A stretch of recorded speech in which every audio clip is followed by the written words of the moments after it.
خطبات فقیر کے اندر ایک واقعہ لکھا ہے کہ عبادۃ بن صامت رضی اللہ تعالی عنہ جو ایک جلیل القدر بدری صحابی ہیں، فرماتے ہیں کہ ایک دن میں حضرت انس رضی اللہ تعالی عنہ کے ہاں ایک دعوت پر حاضر ہوا۔ ایک باندی میرے لیے ایک تولیہ لائی، تولیہ کافی میلا تھا۔ حضرت انس رضی اللہ تعالی عنہ نے کہا کہ اس کو صاف کر کے لے آؤ۔ وہ باندی باغی اور جلتے تندور میں اس تولیے کو ڈالا اور اٹھا کر واپس لے آئی۔ میں نے دیکھا کہ وہ تولیہ بالکل صاف ستھرا میرے سامنے تھا۔ حضرت انس رضی اللہ تعالی عنہ کے ہاں حضرت عبادۃ بن صامت رضی اللہ تعالی عنہ ان کے ہاں تشریف لے گئے تو ایک باندی جو نوکرانی آپ سمجھے وہ ان کے لیے تولیہ لے آئی، تو وہ تولیہ کافی میلا کچیلا تھا۔ تو حضرت عبادۃ بن صامت رضی اللہ تعالی عنہ نے حضرت انس رضی اللہ تعالی عنہ کی باندی سے کہا کہ یہ تولیہ صاف نہیں ہے، اسے صاف کرے۔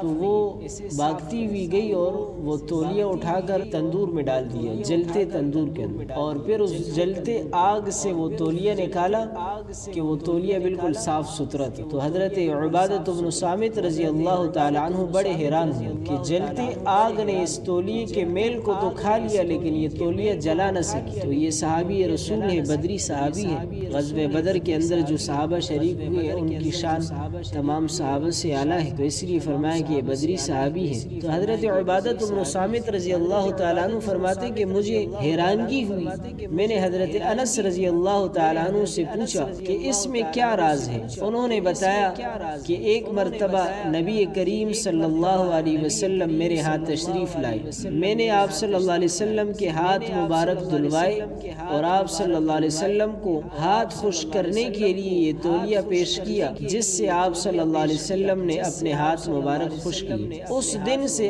آگ نے اس تولیے کو جلانا چھوڑ دیا۔ جس دن سے نبی اکرم صلی اللہ علیہ وسلم نے، حضرت انس فرماتے ہیں کہ اپنے دست مبارک اللہ کے نبی نے اس تولیے سے خشک کیے ہیں، اس دن سے اس تولیے کو آگ نہیں جلا۔ جس چیز کے نبی کا ہاتھ مس ہو، جس چیز کو نبی کا ہاتھ لگے، کہا اسے آگ نہیں جلا سکے۔ اور جن صحابہ پر اللہ کے نبی کا دست مبارک پڑا ہو اور جو صحابہ نبی کے ہر فعل اور ہر عمل کو نقل کرنے والے ہوں، ان صحابہ کو کہاں جہنم کی آگ چھو سکے۔ تو بعض لوگ صحابہ کے بارے میں بہت بڑا برا بلا کہتے ہیں، فلاں صحابی نے ایسا کیا، فلاں صحابی نے ایسے۔ میرے نبی جو عام چیزوں کو ہاتھ لگائے تو اللہ دنیا کی آگ ان پر حرام کر دیتے ہیں، دنیا کی آگ انہیں جلا نہیں سکتی۔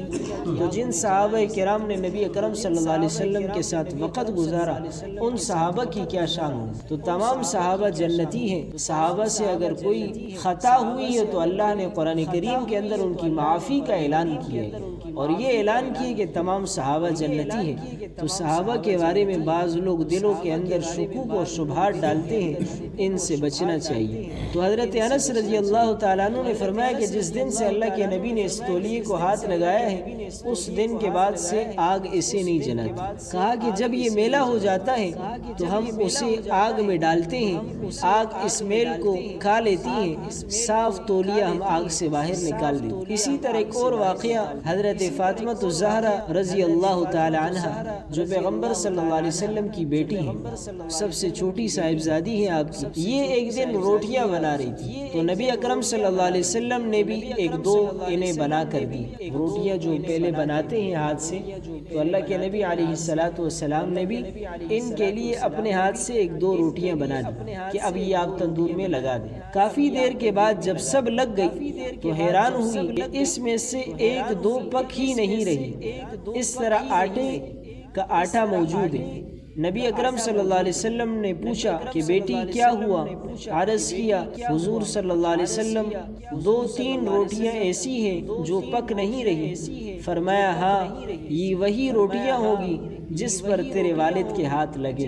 نبی اکرم صلی اللہ علیہ وسلم نے جس آٹے کو ہاتھ لگایا، آگ جو ہے نا اس آٹے کو نہ پکا سکتی ہے نہ جلا سکتی، آگ اس آٹے پر اثر نہیں کر سکتی۔ تو اللہ کے نبی نے جو حضرت فاطمہ الزہرا رضی اللہ تعالیٰ عنہا کو جو روٹیاں بنا کر دی تو وہ روٹیاں پھر کبھی پکی نہیں، وہ آٹا کے آٹا رہا۔ تو نبی کا ہاتھ جس چیز سے مس ہوتا تو اللہ تعالیٰ آگ اس پر حرام کر دیتی۔ تو حضرت نبی اکرم صلی اللہ علیہ وسلم نے فرمایا کہ ہاں یہ وہی روٹیاں ہوں گی جس پر تیرے والد کے ہاتھ لگ گئے، اب آگ اس آٹے پر اثر نہیں کر سکتی۔ تو نبی کریم صلی اللہ علیہ وسلم جس چیز کو چھو لیتے تھے اس پر یوں اثرات ہو جاتے تھے۔